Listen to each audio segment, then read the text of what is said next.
ঈদুল ফিতরের তিনটে সুন্নাত। এক, আল মাসি, পায়ে হেঁটে যাওয়া, সম্ভব হলে পায়ে হেঁটে যাবেন, এটাই ঠিক। যাবেন একটাই, আসবেন একটাই। দুই, আল আকলো কাবলাল খরুজ, বের হওয়ার পূর্বে খাওয়া, যেটা কুরবানির বিপরীত।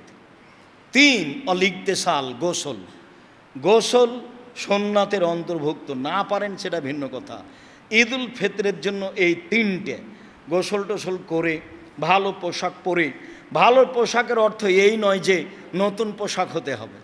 জুমার দিনে পোশাকের যত গুরুত্ব পেশ করা হয়েছে, ঈদের দিনের তত গুরুত্ব পেশ করা হয়নি।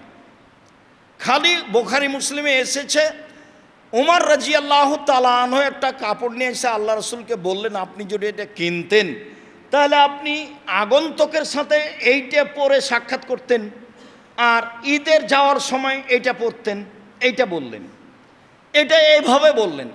আর জুমার দিনের জন্য আল্লাহ রাসূল বলেছেন, সকালে সকালে গোসল করলো, স্ত্রীকে গোসল করালো, সম্ভব হলে আতর গায়ে লাগালো, তারপরে ভালো পোশাক পরিধান করলো, পায়ে হেঁটে মসজিদে গেল, মানুষের কাঁধ ডিঙ্গিয়ে সামনে গেল না, ইমামের খুতবা শুনলো, তার সাথে সলাত